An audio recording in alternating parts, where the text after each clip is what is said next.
James Allen has talked about this in his book, As a Man Thinketh. Very old book, As a Man Thinketh by James Allen. So our brain, our mind is like a garden. Okay. So if you do nothing, automatically the weeds will grow. Yeah. Right? And those weeds are like the negative thoughts. Doing nothing is not enough.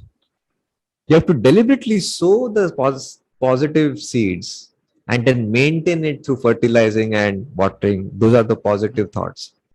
Okay, you Well, have to take special effort for positive thoughts. Negative thoughts will, or else negative thoughts will automatically grow like weeds. yeah. Vishen Lakiani talked about that. Like once he did forgiveness, and once he was able to forgive somebody, he was able to reach his highest level of, Right.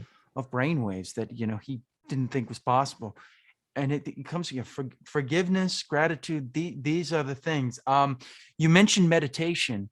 What does your meditation imply? How do you do your meditation? Yeah.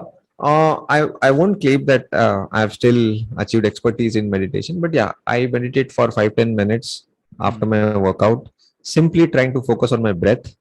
Okay.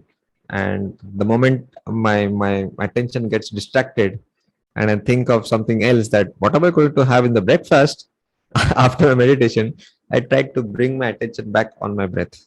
That's all. Yeah. That the process of bringing that attention back on your breath is meditation. The practice, it's like flexing your muscles Yeah. in the gym. Yeah. So doing that process again and again will help you to focus more and more. And the whole objective is that if you can focus on the most obvious thing like breathing, which is so invariable and natural, then you can focus on any other thing in life, right?